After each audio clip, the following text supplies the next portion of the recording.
미국 대선 이야기 좀 해봅시다. 공화당은 트럼프가 이렇게 독주를 당연히 현직으로 하겠죠. 어지간히 시원찮지 않으면 대충 독주합니다. 근데 트럼프가 공화당 내에 열혈 지지 기반을 갖고 있으니까 달리 도전하는 사람이 별로 없고요. 민주당에는 지금 바이든이 앞서가다가 워런 돌풍에 주춤했고, 또 바이든 우크라이나 스캔들이 터지면서 워런이 또 앞섰는데, 미국의 월가나 IT 기업이나 재계에서 워런 안 된다 난리 나면서 또 바이든이 근소하게 앞서가는 이런 양상이 벌어지고 있습니다. 근데 여기에 또 지금 미국의 뉴욕 시장을 지냈던 블룸버그가 또 대선에 갑자기 뛰어들었습니다. 자, 그 사람이 뉴욕 시장까지 지낸 사람인데 대선 불출마를 선언했다가 지금 후보 등록을 시작하고 있습니다.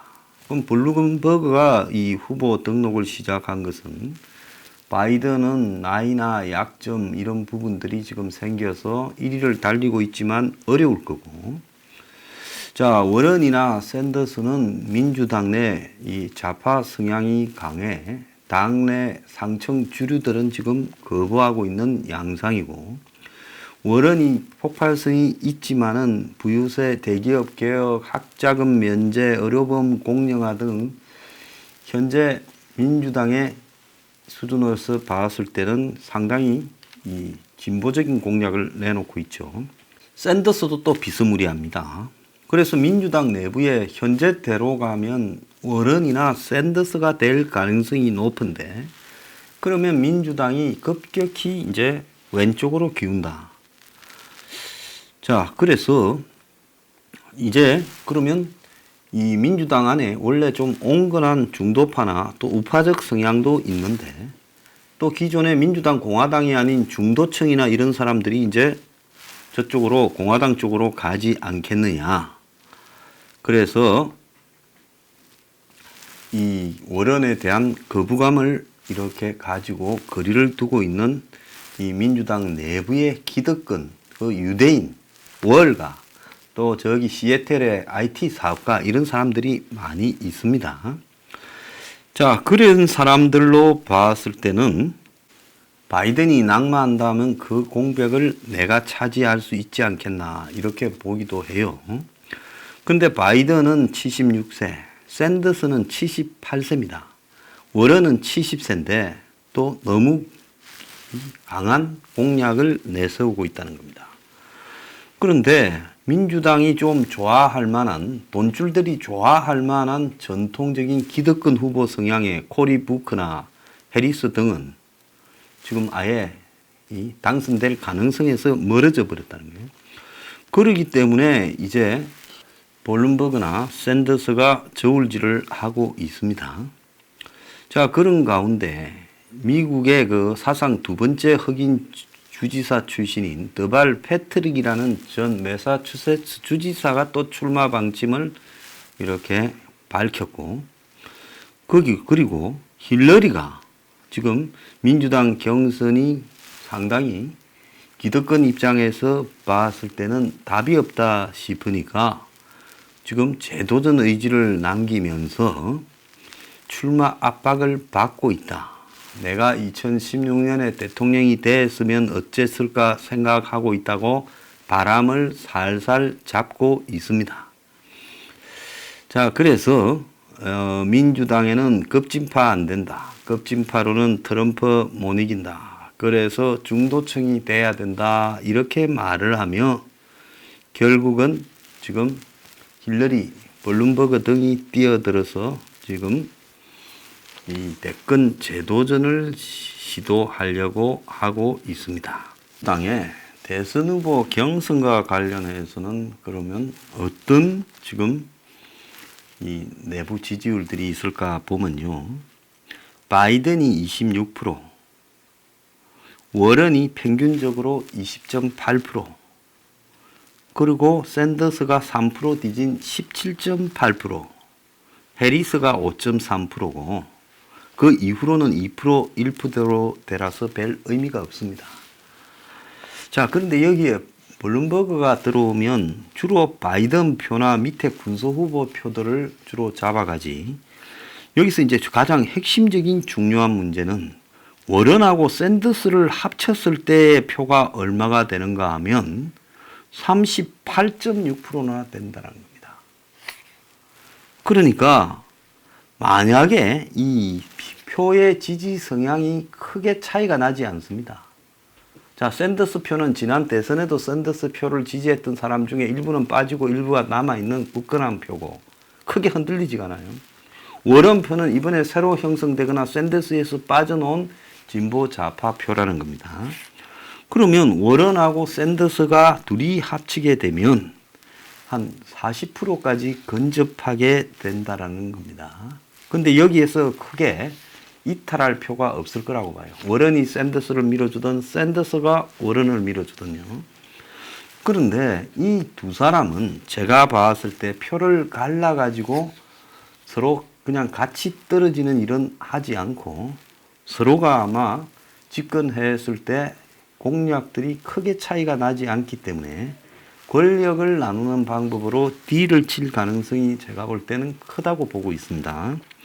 그러면 워런 샌더스 조합이 만약에 이루어진다면 이거는 제가 볼 때 미국의 완전히 좌파 캐비넷이 될 건데 이제 무슨 보완을 하기 위해서 부통령은 제가 봤을 때 뭐 워런이나 샌더스가 상대를 하지는 않겠죠. 그래서 부통령은 온건한 중도 인사를 택할 것이고 아마 이제 나중에 어떤 장관직이나 이런 부분에서 서로 간에 이 권력을 나누는 방식으로 갈 가능성이 있다고 봅니다. 그런데 미국의 이 내부에 사는 사람보다 외부에서 봤을 때 미국이 더 잘 보이는데요. 워런하고 샌더스가 동시에 2, 3등을 상당히 높은 득표율로 가고 있다는 것은 민주당의 월가나 무슨 시애틀, 샌프란시스코 등의 IT 기업들 이런 부분과 또 민주당 내부의 바닥의 표들 간에 제가 볼 때 격차가 생기고 있다고 보고 있습니다. 그렇기 때문에 과거의 미국의 민주당이나 공화당을 생각해 가지고 미국의 기득권이 반대하면 안 된다 이렇게 보는 부분은 제가 볼 때 좀 시절이 지난 이야기 아니냐. 그러면 트럼프는 기득권이 찬성해서 됐냐. 공화당 내부에 다 반대했지요. 트럼프가 될 때는 얼마나 월가도 개혁하겠다고 큰 소리 쳤습니까. 물론 트럼프가 말뿐이라는 걸 알아서도 그럴 수 있지만은 당시에 공화당 상층부부터 공화당 기득권이 다 반대했는데 트럼프가 됐어요. 샌더스 같은 경우에는 돌풍이 만만찮았지만 민주당의 기득권, 특히 클린턴 부부가 누르고 있는 기득권을 뚫지 못하고 좌절됐어요. 공정하게 했더라면 샌더스가 이겼을 수도 있을 겁니다. 그런데 이번에는 그런 민주당 내에 이 워런 샌더스 표의 합산이 외연이 상당히 넓어져 있다는 겁니다. 우리가 여기서 뭐 이 사람들을 좌파고 반자본주의적이다 이렇게 볼 필요가 없어요.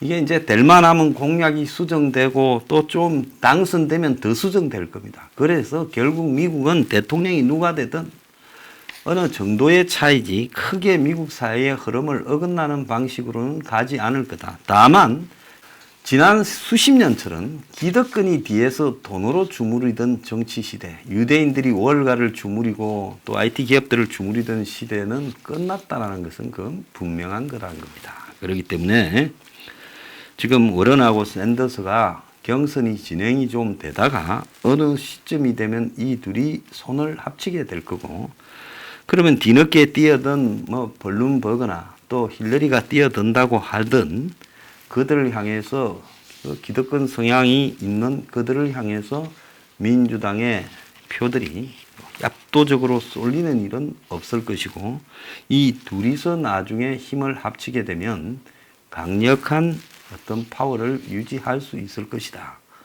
그래서 미국에도 지금 민주당 내부에 이 기득권이 초반에 작동을 하고 있습니다만은 워런이나 샌더스 둘 중에 하나가 확실하게 무너져 버려야 제가 볼 때는 그것이 이길 수가 있는데 지금 이 둘이 잘 무너지지 않고 크게 차이가 나지 않는 상당한 표를 가진 2, 3등으로 가고 있다는 것이 지금 미국의 민주당 구기득권 세력들의 지금 큰 딜레마로 작동하고 있다.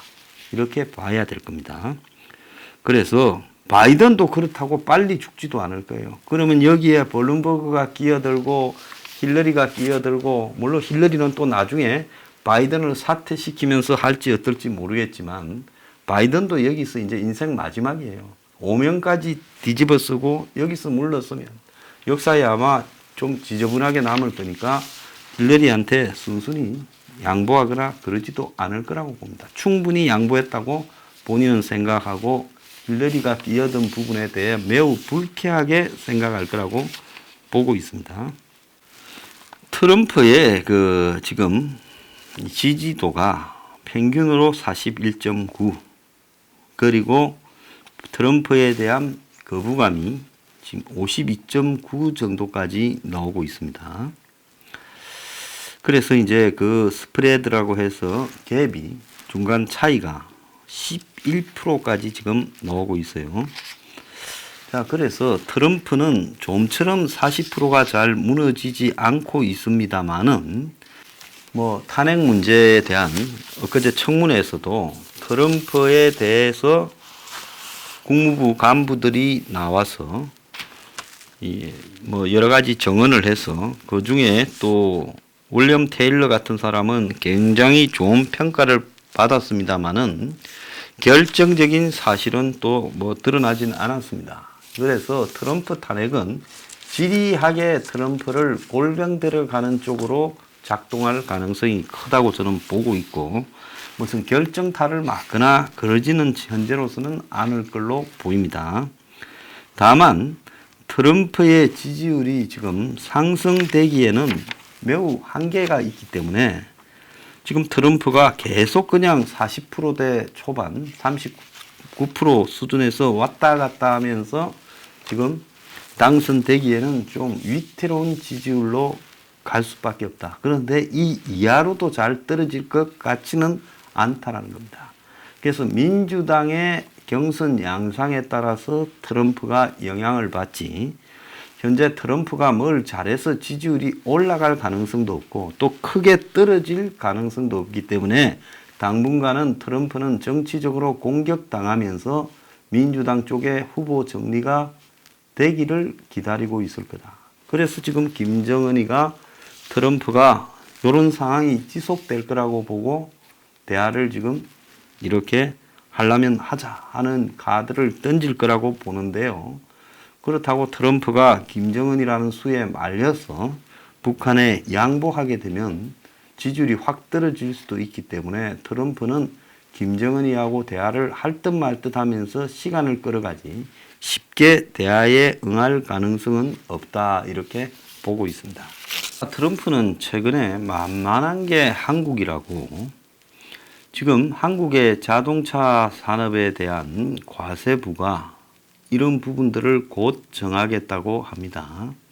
물론 한국뿐만 아니라 수입차에 대한 고율 관세 부과 조치를 지난 5월 달에 6개월 연장을 했는데요. 자, 그런데 그때 그 근거가 무역확장법 232조입니다. 이거는 거의 고무줄 같아서 이렇게 이야기하면 이렇게 이야기, 저렇게 이야기하면 저렇게 이야기가 되는 말인데, 외국산 수입 제품이 국가 안보를 위협한다고 판단되면 수입을 제한하거나 높은 관세를 매길 수 있도록 하는데, 지금 13일이 연장 마감인데 아직 별다른 조치를 취하고 있지는 않지만 조만간에 결정을 내리겠다라고 하고 있습니다. 그래서 유럽, 일본, 한국 등을 포함한 다른 나라에 생산한 자동차의 부품에 25%의 관세를 매기겠다. 자, 이 부분이 지금 한국에 굉장히 예민하게 되어 있는데 또 조금은 연기하지 않겠냐라고 지금 이야기가 나오고 있지만은, 지금 한국의 지소미아와 방위비 협상 여부에 따라서 이 트럼프가 한국을 타켓으로 할 가능성도 있다라는 이야기가 나오고 있습니다. 500% 인상을 이야기한 부분에 그 근거가 뭐냐라고 하는 부분에 미국 내에서 자, 왜 저렇게 무리한 요구를 했느냐? 트럼프의 정액 요구로 한국이 미국과 함께 가지 않는 게 낫다고 판단하면 60년에 걸친 이 지역의 평화 안정 법치가 사라진다. 미국이 주도권을 잃으면 한반도의 안정도 저하될 거다. 이러면서 한국에 대한 미국의 매우 큰 불확실성이 커지고 있다는 겁니다. 그래서 트럼프가 자기가 지금 탄핵 위기 등을 시달리면서 점점 극단적인 외교 정책을 쓰면서 그야말로 한국 같은 경우에 위기를 조성해 가고 있다, 이렇게 보고 있습니다. 자, 이런 상황에서 지금 미국의 당국자들도 트럼프한테 지금 이 50억 불이 너무하니까 좀 낮추라 하는데, 트럼프가 액수를 정해놓고 거꾸로 그 산출 근거를 뒤로 만드는 일이 벌어져서, 그래서 지금 이 실무자들이 설득을 해서 50억 불은 좀 너무 많으니 7억 불로 내려라고 했다라는 겁니다. 그래서 심지어 오물 처리 비용까지 들어있고, 그래서 미국의 국방부 당국자들도 당황하고 좌절했고, 민주당에서도 지금 우려가 나오고 있습니다.